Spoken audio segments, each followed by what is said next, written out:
Hola, amigos, ¿cómo están? Soy Elisa González, dándoles la bienvenida a este primer congreso organizado por la comunidad de neones de Lazos con Propósito, recordando el camino hacia el despertar.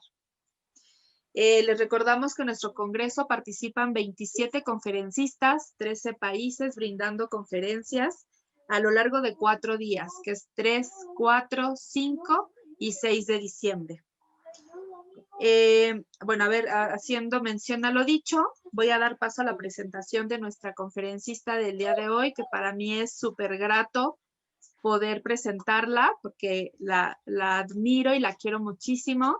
Natalia Velano es una mujer hermosa por fuera, hermosa por dentro. Y bueno, ella nos va a dar su ponencia que habla sobre el árbol, sobre esta maravillosa ponencia sobre la coherencia del árbol genealógico. Y bueno, les cuento un poquito de ella. Natalia es argentina, es licenciada en fonoaudiología, espero haberlo pronunciado bien, de profesión, además de dedicar su propósito de vida a la comunicación. Es lectora de los registros akáshicos, angeloterapeuta cuántico, curiosa de la vida, estudiosa del transgeneracional y lógica global convergente. Además, es una excelente y amorosa madre. Así que le damos la más cordial bienvenida. Natalia, bienvenida. Hola Elisa, agradecida por estar en el Congreso. Muchas gracias por esa presentación, fue maravillosa. Muchas gracias. Bueno, voy a comenzar. Les cuento que hoy en este congreso voy a compartir sobre la información de nuestro árbol y nuestra vida particular. Hoy mi tema está titulado Observando en mi incoherencia la coherencia de mi árbol. Y me gustaría empezar con un ejemplo o con una puesta en común. A veces cuando uno habla de los antepasados o del árbol genealógico, lo ve como un tema hasta lejano, podría ser, ¿no? Nuestras segundas, terceras generaciones ni siquiera conocen lo que es viajar en avión, ni siquiera pudieron a lo mejor, conocer, digamos, un avión comercial, un viaje comercial, ¿no? En cambio, para nosotros es algo hasta, no digo cotidiano y menos ahora con la pandemia, pero si uno quiere tomar unas vacaciones a un lugar lejano, tomar un avión es algo totalmente accesible.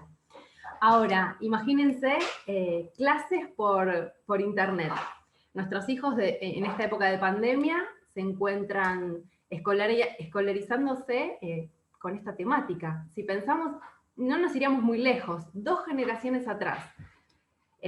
Jamás podrían haber pensado nuestros antepasados en poder comunicarse con la otra parte del mundo al mismo instante en que nosotros estamos aquí, ¿no?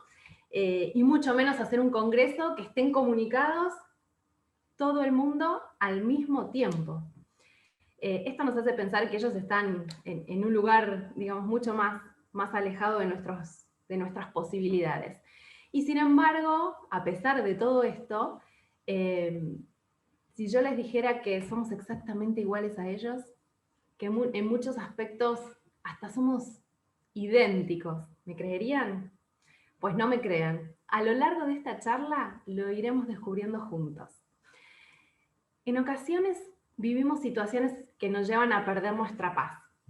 Y aunque pensamos que elegimos o dejamos de hacerlo, la paz desaparece al instante. Y ello conlleva a vivir un conflicto, ¿no? Cuando hablamos de vivir un conflicto, no crean que me refiero a algo muy tremendo o algo mayúsculo, sino episodios absolutamente cotidianos y menores, comunes, pero que para nuestra paz son altamente amenazantes. Y se me ocurría pensar algunos ejemplos, ¿no? Imagínense, están en un día donde tienen algunas horas libres y están en plan descansar. Por ahí ver una peli, una serie o acostarse a descansar un rato. Y de repente suena el teléfono y es una prima que me pide pasar por casa para contarme uno más de sus dramas con su novio. Y yo no tengo ganas de escucharla, pero sin embargo digo, bueno, sí, dale, venite. En este caso, no estoy respetando mi sentir, ¿no? ¿Quién no ha hecho esto alguna vez? Si suena conocido. Y esta es una de las formas de perder la paz, ¿sí? No respetar el sentir, por ejemplo. Otro ejemplo, salgo de mi clase de yoga, voy caminando por la calle, en estado zen, y de repente veo una madre enojada con su hijo, ¿no? Retándolo, gritándole, de una forma que a mí me parece exacerbada. Entonces, empiezo a juzgar esta situación. A lo mejor esto me genera enojo por ver, digamos, la forma en que lo está reprendiendo, o me genera miedo si me pongo en el lugar del niño y pienso que está indefenso. Este es otro de los ejemplos en donde mi paz se puede perder en un instante. Otro ejemplo muy común. Imagínense, están en casa haciendo cosas, arreglando, de repente abren la heladera de golpe y un frasco de 1 kilo de dulce que estaba mal ubicado en un estante, ¡pum!, se cae, estalla en pedazos y encontramos frascos, dulce por todos lados. Esto genera un enojo, limpiar todo eso, y ya estamos pensando quién es el culpable de haber puesto ese frasco donde no iba, ¿no? Nuevamente, perdemos la paz.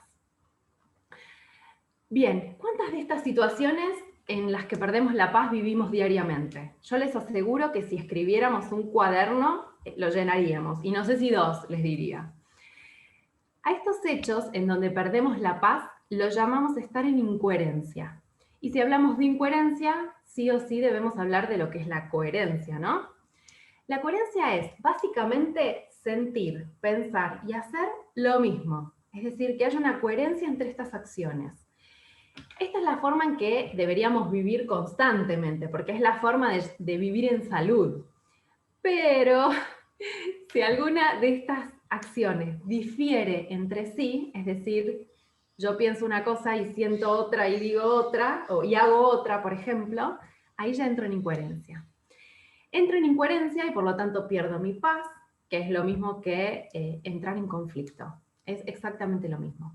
Fíjense, por ejemplo, estoy tratando de poner muchos ejemplos para que vean que de lo que les hablo es algo totalmente común en nuestras vidas. No tiene que ver con una técnica muy alejada a lo que hacemos día a día. Fíjense, ¿vieron cuando alguien nos pregunta, hola, ¿cómo estás? Y nosotros estemos tristes, felices, enojados, contentos, siempre decimos lo mismo, bien, bien, bien, bien. ¿Por qué respondemos bien enseguida, como si estuviera introyectado en nuestra mente que hay que decir bien? ¿Qué pasa si digo estoy enojada, estoy triste? ¿No? ¿Por qué? Fíjense cómo somos bastante incoherentes en general. Bien.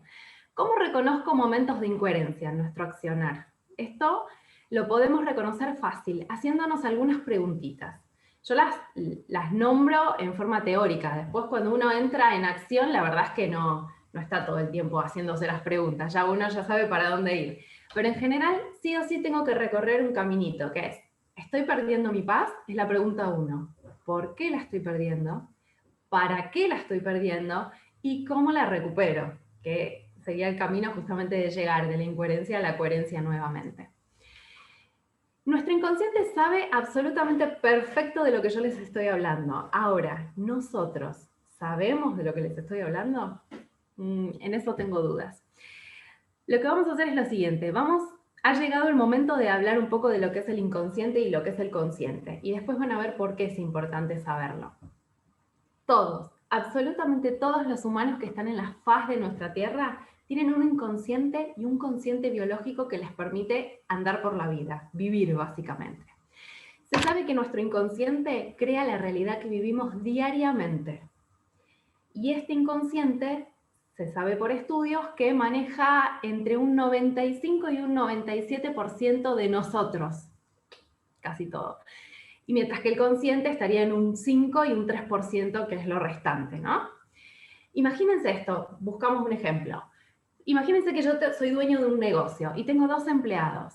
Un empleado trabaja solo 1 hora y otro empleado trabaja 23 horas diarias en mi negocio. Entonces yo como dueño quiero hacer una estadística, quiero saber qué productos se venden más, qué tipo de público llega a mi negocio, qué productos tienen más salida, cuáles menos y demás.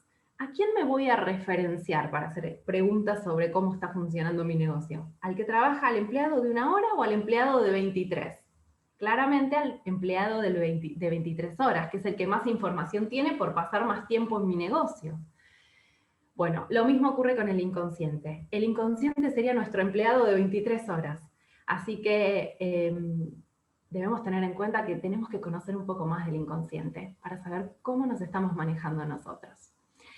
El inconsciente es quien maneja el accionar de una persona, como les decía antes, pero ¿para qué? Para su supervivencia, para que esta persona sobreviva. Esa es la función del inconsciente. Entonces, si deberíamos saber más de nuestro inconsciente, ¿qué les parece si empezamos? El inconsciente tiene 4 características, y acá quiero agregar que para mí esta información tendría que estar desde jardín de infantes, la tendríamos que conocer desde esa instancia. Ahora van a ver por qué. El inconsciente tiene 4 características. La primera característica es que es atemporal. ¿Qué quiere decir esto? Que solo conoce del presente. Por lo tanto, si yo uso mi presente para vivir en el futuro, por ejemplo, pensando que mañana o pasado le voy a decir a mi jefe que renuncio, entonces voy a caer en ansiedad. Voy a estar viviendo mi pérdida de paz como ansiedad. Ahora, si yo vivo mi presente pensando en el pasado, por ejemplo, pensando cada día de mi vida cómo sería que mi abuela esté acá, porque hay un duelo que no realicé, cuando, digamos, yo vivo en este estado, estoy viviendo en depresión, es decir, que mi pérdida de paz la viviré como depresión, justamente por esta característica del inconsciente de que para él solo existe el presente. Como para el inconsciente no hay futuro ni pasado y solo vive en el presente, esto lo que nos permite es una herramienta fundamental para poder resolver un conflicto. Si yo, fíjense que por esta herramienta, si yo tuve un conflicto a los 10 años, con esta característica del inconsciente, yo lo puedo resolver ahora a mis 37. Fíjense si no es importante saber esto. Otra de las características que tiene el inconsciente es que es absolutamente inocente. ¿Qué quiere decir que sea inocente? Que para el inconsciente nada está bien y nada está mal. No juzga absolutamente nada, a diferencia del consciente que sí. El consciente, por ejemplo, una situación X la puede juzgar como horrorosa, mientras que el inconsciente le da lo mismo si es horrorosa o si es amorosa. No ve diferencia. Es para vivir y se vive, punto. Un ejemplo claro sería, si nosotros pensamos en inocencia, ¿en quién pensamos? En los bebés. Los bebés no tienen ningún tipo de prejuicio para nada. Entonces, podríamos pensarlo como que un bebé puede disparar un arma o mover un sonajero con la misma intención. Y el resultado que obtenga de eso le da igual, ¿sí? A pesar de que a nosotros nos parezca que hay una diferencia importante. Así se maneja el inconsciente. Otra de las características que tiene el inconsciente es que para el inconsciente real o simbólico es lo mismo. El inconsciente vive igual de intenso un sueño en el que me están robando, por ejemplo, que si me estuvieran robando en la vida real, ¿sí? Las emociones que yo voy a sentir van a ser exactamente las mismas, en sueño o en vida real. Vive igual aquello que imaginamos y aquello que vivimos realmente, digamos, en conciencia. Esto también permite mostrarnos una súper herramienta del inconsciente, porque esta herramienta es una herramienta de sanación. El hecho de que yo pueda representar una situación en el presente y simbolizarla me permite modificar un conflicto. Esto es otra de las herramientas que el inconsciente nos brinda. Y la última de las características, la cuarta, es que para el inconsciente el otro no existe. Solo existo yo. Entonces, somos una unidad con los demás. Es como si estuviéramos totalmente solos en la vida y el otro solo estuviera para mostrarnos como un espejo aquello a lo que tenemos que prestarle atención, aquello a lo que tenemos que atender. Y en el inconsciente están las emociones. Si el otro no existe, todo lo que yo amo o todo lo que yo odio del otro no es más que mío. Esto es súper importante. porque acá está la otra herramienta. Sabiendo cómo se maneja el inconsciente, sería absolutamente buena idea observar nuestra realidad con toda esta información, ¿o no? Bien, dijimos que sentir, pensar y hacer algo diferente nos lleva a perder mi paz. Entonces, me encuentro en conflicto. Ahora, ¿cómo veo que estoy en conflicto? Porque esto desde la teoría es muy lindo, pero en la realidad, ¿cómo lo veo? Esta es una pregunta muy importante, porque si mantengo el conflicto y no lo reconozco, se expresará como un síntoma en mi cuerpo posteriormente. Entonces, para no tener que llegar a esta opción, donde mi cuerpo deba mostrarme mis incoherencias bajo un síntoma, o lo que conocemos como enfermedad, entonces lo que debo hacer es, debo reconocer en mí las incoherencias en diferentes situaciones. Y acá volvemos a las preguntas que les mencionaba antes. ¿Estoy perdiendo mi paz?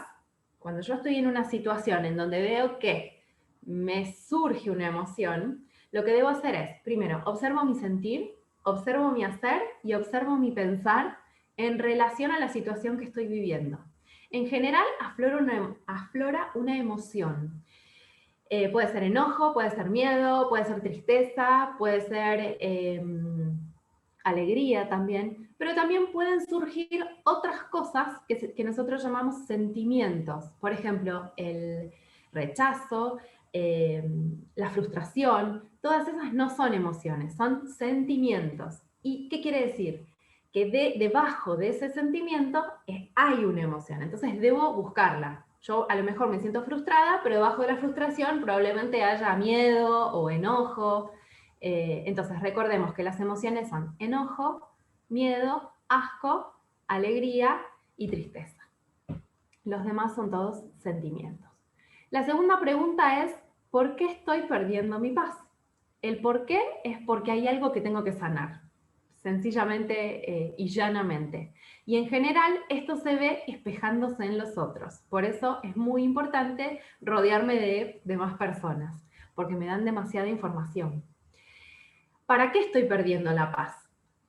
La estoy perdiendo para ponerme en coherencia, porque estoy en incoherencia y no seguir sosteniendo esta incoherencia que sé que me va a llevar a un síntoma. ¿Cómo la recupero? Sería la última pregunta para volver a la coherencia. Acá voy a hacer un stop porque esta pregunta va a ser respondida a lo largo de la conferencia. Todavía no. Bueno, volviendo a la idea anterior. ¿Se acuerdan que el inconsciente es quien maneja el accionar de una persona para su sobrevivir? Bien. ¿De dónde recaba esta información el inconsciente? Porque si me va a hacer sobrevivir y tiene información almacenada, ¿de dónde la sacó?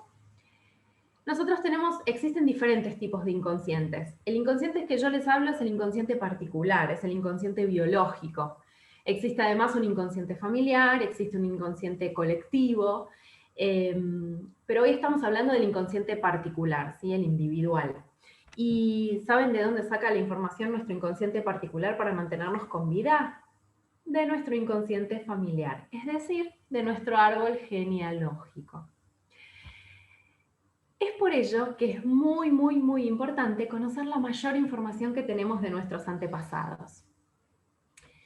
Y cuando digo información, digo fechas, profesiones u oficios, causas de muerte, es muy importante, hechos importantes, lo que consigamos, todo va a ser útil. Aunque pensemos que no hay más por saber porque ya hemos preguntado, la verdad es que preguntando se obtienen informaciones que uno no sabe ni que existen. En una familia y en varios árboles, en varias familias diría yo, siempre hay secretos. Pero también hay integrantes que ya no quieren cargar con ellos. Entonces el hecho de preguntar hace que nosotros podamos liberarlos de tener que sostener ese peso. Entonces, por supuesto que debemos preguntar y es una gran oportunidad para conocernos un poco más a nosotros. La información está en el campo cuántico, siempre. Y la información que nos llegue siempre va a ser la que estemos necesitando. A veces recibimos información y no la entendemos o no le vemos la relevancia. Se guarda en un cajoncito de nuestra memoria y en algún momento la vamos a utilizar porque por algo esta información llegó a nosotros. Cuando uno resuena con un antepasado y con su información, por supuesto, por ser doble, es decir, por haber nacido el mismo día o por coincidir en la fecha de su concepción o de muerte, nuestra fecha de nacimiento con su fecha de muerte, o bien por llevar el mismo nombre, y acá presten atención porque esto es muy común en nuestra cultura, a veces no es el mismo nombre, pero es el mismo, digamos, las mismas letras en otro orden, o empieza igual, o termina igual, eso es mismo nombre. Entonces, esa persona es doble nuestro. Entonces, cuando nosotros resonamos con este antepasado, por ejemplo, por llevar el mismo nombre, por ser doble, viene a sanar algo. Algo venimos a sanar allí. Entonces, es decir, que vamos a observar y vamos a ser conscientes de algo que ese ancestro no sanó. No lo sanó porque no quiso o no pudo hacerlo. Hay dos opciones, ¿sí?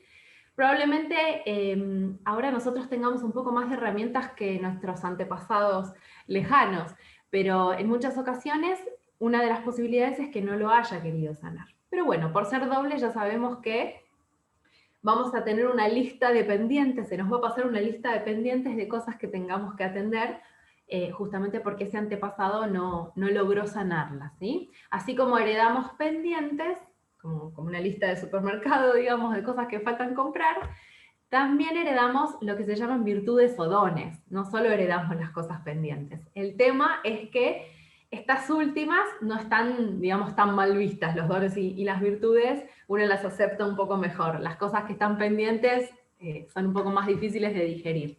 Pero si nos tocó es porque podemos hacerlo, así que esa es una buena noticia. Y vamos a un ejemplo, vamos a empezar con un ejemplo porque me parece que eso se transmite mucho más fácil. Supónganse que yo pinto fabulosamente como mi abuela, que era una gran artista de pinturas al óleo, ¿sí? Pintaba cuadros y tengo el mismo don que ella, ¿no? Supongamos que somos dobles por nacimiento.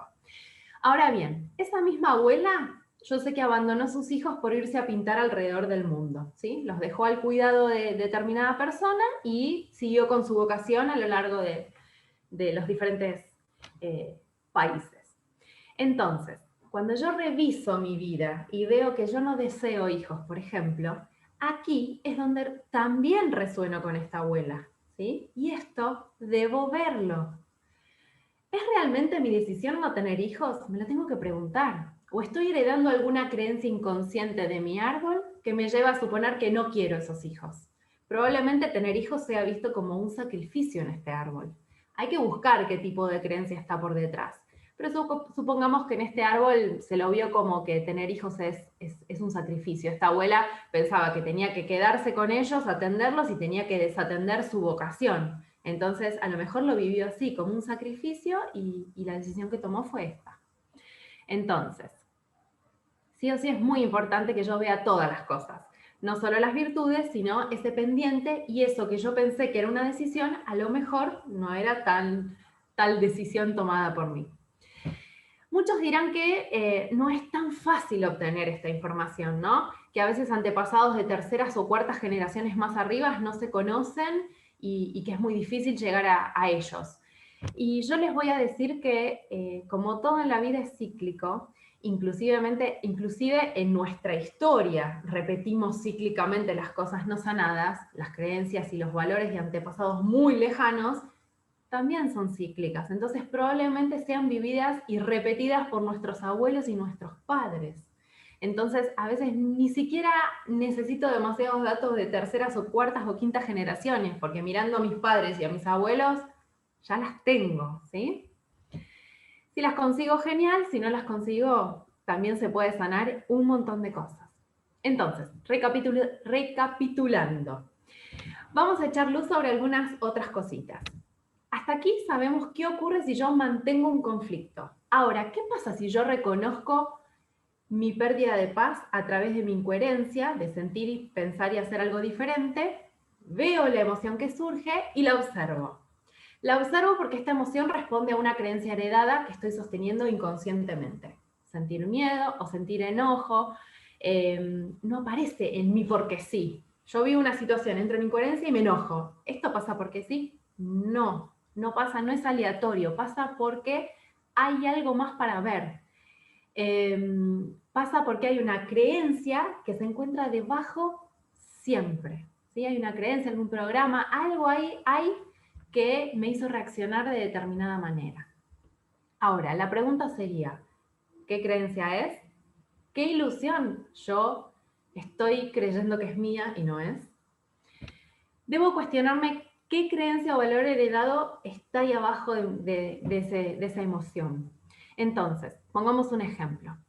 Supongan que mi mejor amiga, la cual es mi hermana del alma, tiene casi todos mis mismos gustos, fuimos juntas al colegio desde el jardín, hicimos primaria, secundaria, ella no tiene pareja, igual que yo, y tampoco deseamos tener hijos, porque la verdad es que nos gusta divertirnos, nos gusta viajar, y ahí nosotras hicimos una especie de alianza y dijimos que vamos a seguir así hasta el final de nuestros días, viajando viejitas y demás. Bueno, me inventé una super historia.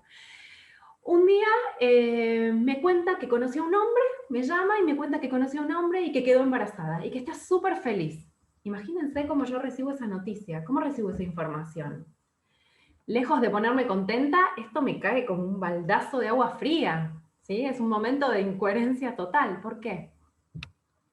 Cuando ella me pregunta, ¿qué pienso de esta situación? ¿Cómo le respondo después de verla tan contenta? Y digo, ¡ay, qué linda noticia! Te súper felicito. Ahora, yo pienso, no puedo creer que se arruinó la vida así. Y siento que me traicionó, porque ella me había dicho que tal como yo pensaba íbamos a seguir solas y viajando y demás.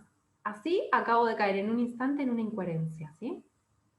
Ahora, si yo logro ver todo esto en mí y veo la emoción que me genera esto, que por debajo de la traición a lo mejor hay miedo, supongamos, y puedo ver que detrás de esta emoción sostengo una creencia que es la de, no sé, que tener hijos es peligroso. Supónganse que siempre recuerdo que mi mamá me decía esto, que no, los hijos son un peligro. A veces si busco, encuentro alguna frase que está en mi memoria y que tiene que ver con alguna de mis creencias. Entonces, supónganse que tener hijos es peligroso para mí. Entonces, cuando observo esto y busco en mi árbol a quién pertenece esta creencia que yo heredé y que no es verdad, solo es una creencia que al inconsciente le sirvió para mí mantenerme a salvo según sus registros, encuentro que a lo mejor mi abuela murió en su parto, ¿sí? Y que yo soy doble de ella por nombre. Entonces, llevo inconscientemente su información de que tener hijos es peligroso porque te podés morir. Porque para el inconsciente, para mi inconsciente familiar, tener un hijo es morir en un parto. Entonces yo sostengo esa creencia a ciegas, creyendo que no es mi deseo tener hijos. Bien, volviendo a la pregunta que nos quedaba, ¿cómo recupero mi paz? Que era la última. Entonces, cuando yo logro ver que mi incoherencia está mostrada a partir de una emoción, ¿no? Que me muestra una creencia familiar sostenida ciegamente, yo permito ampliar mi percepción, permito reinterpretar esa situación, porque ahora yo veo cosas diferentes. Es decir, ahora veo que la creencia de que tener hijos es peligroso es una creencia falsa, absolutamente falsa para mí, porque era de mi abuela, ¿sí? Entonces, ¿qué hago? Se la devuelvo. Me deshago de la necesidad de tener que seguir sosteniéndola. Le agradezco su herencia, porque gracias a esa herencia yo pude sanarla y ya no sentir que los hijos son una amenaza, ¿sí? Ya no tengo que sentir ese miedo que me genera el hecho de ver gente que tiene hijos o pensar en que yo puedo tener uno. Entonces, cuando lo sano, también sano la herencia a mis descendientes si es que yo decidiera tener hijos, ¿sí? Ya no van a contar con esa creencia, digamos, con esa ilusión que es falsa. Todo esto gracias a ¿qué? Al espejo de mi amiga que me mostró mi propia incoherencia para poder sanarla. Fíjense lo importante que es el afuera, los otros. Son mis espejos para sanar todo lo que yo no sané. Entonces, a modo de conclusión, para ir llegando ya al final de nuestra charla.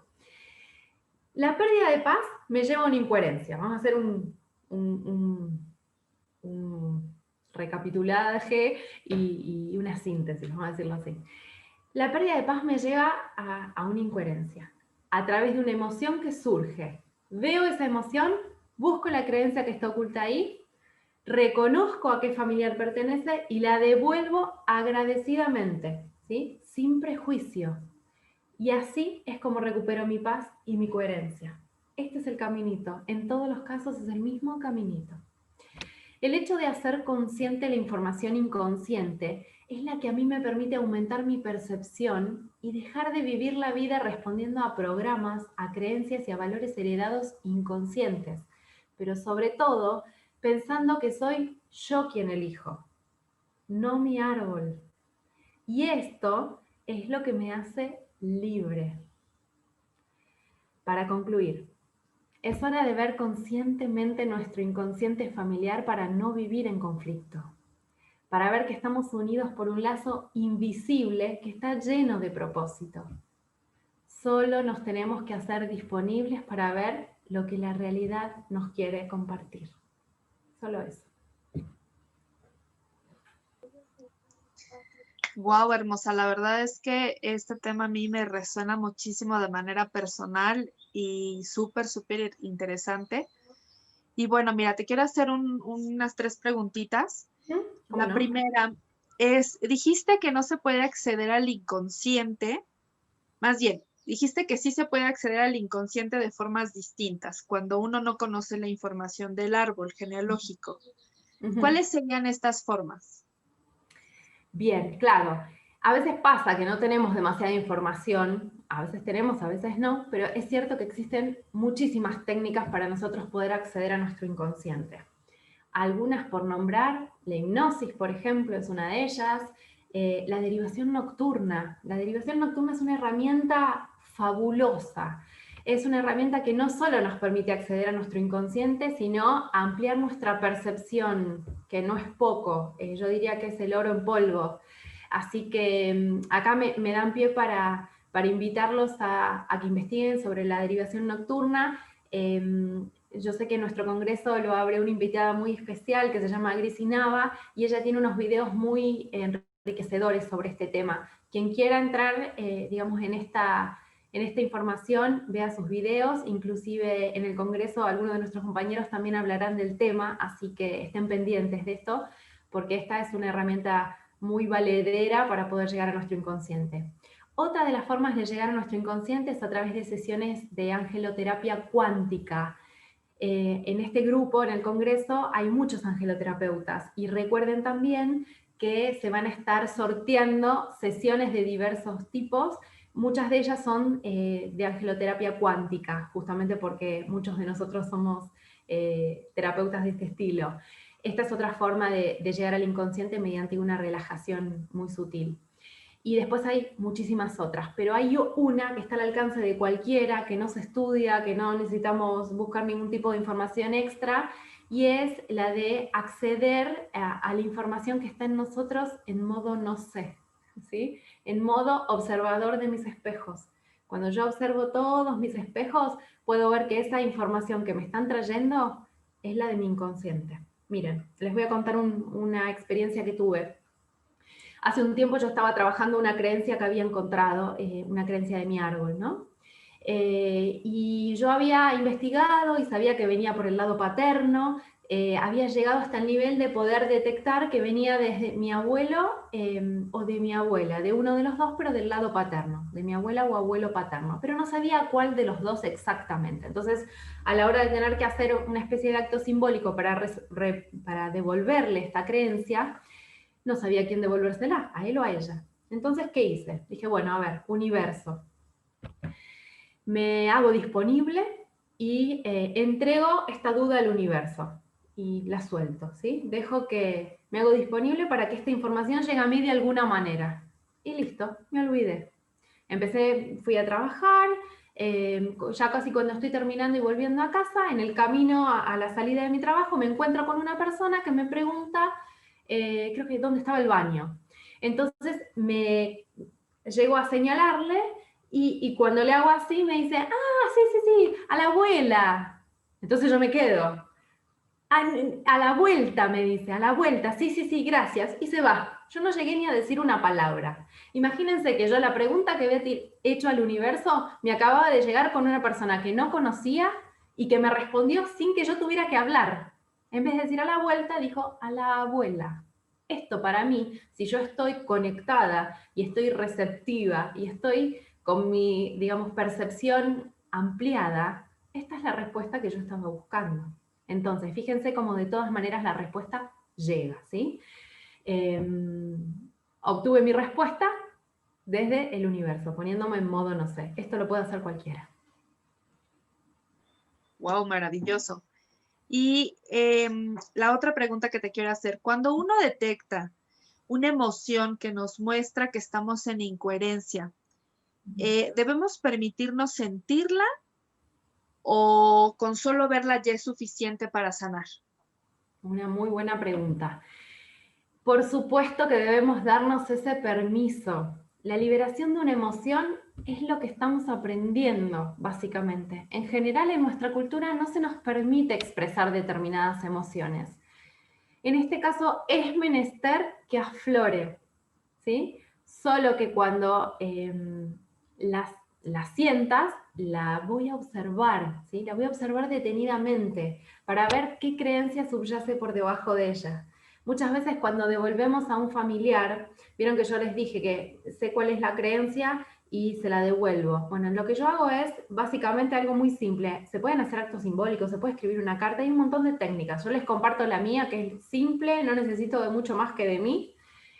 Traigo ese familiar adelante mío, lo miro, aunque no lo conozca, me lo imagino cómo sería si es que no lo conozco, y le hablo, así como estoy hablando con ustedes, le hablo a mi familiar. Se lo devuelvo, le explico qué es lo que yo descubrí, qué percibí, cómo reinterpreté la situación, se lo agradezco porque gracias a esa creencia la pude sanar, y muchas veces en este acto que yo hago surge esta emoción, surge una emoción, a veces o rompo en llanto, o a veces puede surgir una carcajada, risa, una emoción surge, la dejo salir al máximo, porque después de dejarla, de liberarla, de haber sanado esa creencia, siento una paz que esto es lo que a mí me demuestra que yo la devolví y la sané, ¿sí?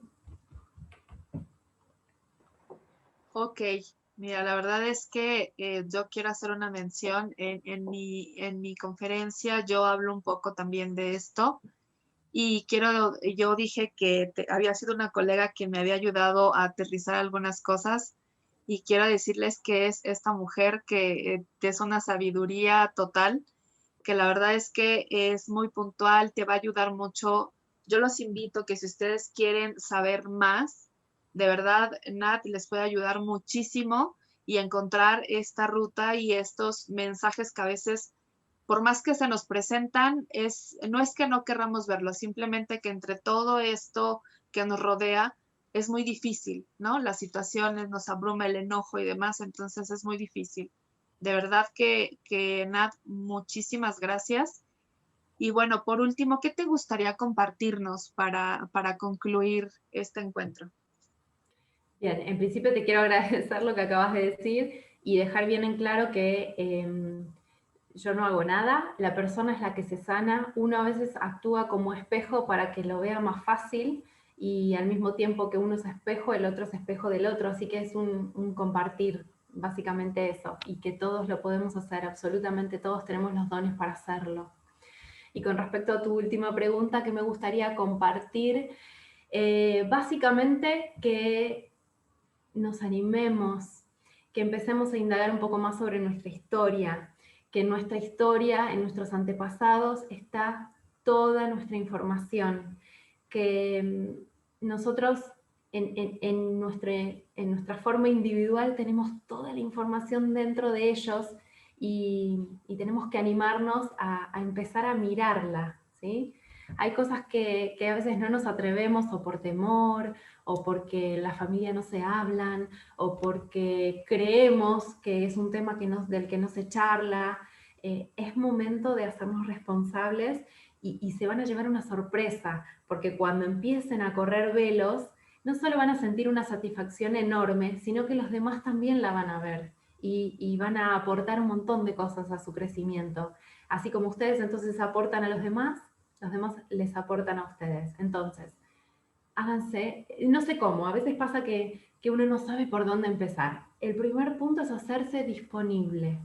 Me hago disponible y ese hacerse disponible nos permite abrirnos a que el camino se forme. ¿Cuál va a ser el camino? No sabemos, y eso es lo divertido de la vida, que no sabemos por dónde, pero cuando uno se hace disponible es el primer paso para recibir los regalos que vienen después. Así que súper agradecida por compartirles todo este mensaje y anímense porque es un camino hermoso, maravilloso, del que no se van a arrepentir. Bueno, muchísimas gracias. Les recordamos que nuestro congreso Lazos con Propósito, recordando el camino hacia el despertar, participan 27 ponentes, 13 países brindando conferencias a lo largo de estos 4 días, 3, 4, 5 y 6 de diciembre. Esperamos continúen acompañándonos en los horarios de transmisión con los diferentes conferencistas. Muchas gracias, Nat. Muchísimas gracias a todos y hasta pronto. Sí.